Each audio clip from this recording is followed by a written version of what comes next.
Okay, well, I have a pretty brief, hopefully succinct um, sky this month from May the 14th to June the 11th. The highlights will be a Mercury and Venus conjunction, or at least I'm not sure if it's technically a conjunction, but certainly they're very going to be very close together. And we'll look a little bit at that. And Jupiter and Saturn are back. So let's just take a look. So this is something I actually showed last week. This is tonight, and in the lower right-hand corner of your screen, you'll see Mercury, and then there's the Moon. And this is as of 9:30, so that's still an hour and 10 minutes away or so. You'd need to be looking, of course, in the west. Probably, I think, a bit in the northwest to see this. But anyway, there's the Moon, a very thin sliver, and Mercury below it, fairly low on the horizon, but not so, if you can get a good northwest horizon, then you could see it tonight. And then the following night, that's tomorrow, it's still 9:30. We have Mars and the Moon side by side. So that'll be an interesting sight because the Moon will be, fairly faint, and so it won't kind of obliterate Mars, and it'll be, well, very close. So that's tomorrow night at 9:30. Okay, and then this is just the same site, waiting another 15 minutes. The darkness is falling quite quickly, and so you might get a nice glimpse of Mars and the crescent moon side by side tomorrow night. Okay, now I'd just like to just take a look and show you what's happening to Venus and Mars, or Venus and Mercury rather, over the next month, basically, 9:45 p.m. So I just arbitrarily chose a kind of not an ideal time every night, but just it had to be a fixed time. And just to show you what's happening with Mercury and Venus, which you see here on this grid.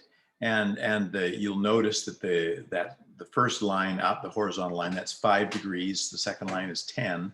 So of course, as always, when we're talking about Mercury, we're talking about things that are pretty low to the horizon.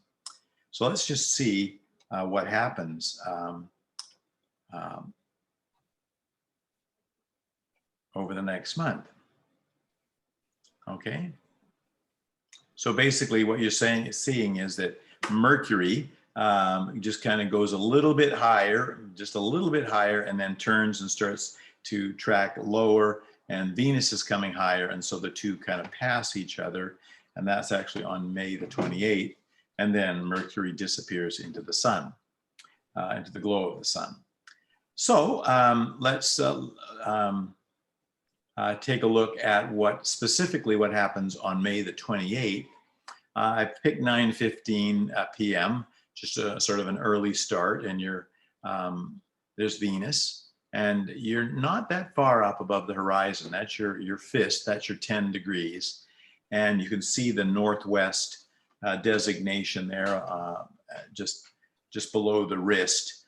So that gives you an idea of where we're at in the sky, along the horizon.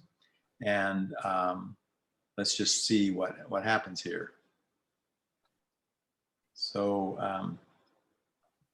as the evening progresses, we get to about 9:30, and then of course we're dropping now lower. This is about 9. We're getting to 9:45, and you'll see this a tiny little dot next to Venus. Well, that little dot is Mercury. So that would be kind of a cool little challenge to see if you can see the Mercury. It's going to be right next to Jupiter the whole time. But if you can get out there and get a nice low exposure in the northwest, then you might be able to pick up this really neat conjunction of Venus and Mercury. Okay, What was the date for that again? that was May the 28th. 28. Okay, yeah, May the 28th, starting at, like that was, it started at 9:15. And you could, just to sort of make sure you can find Venus first. Okay, and it might be visible in binoculars. You might be able to see it as well.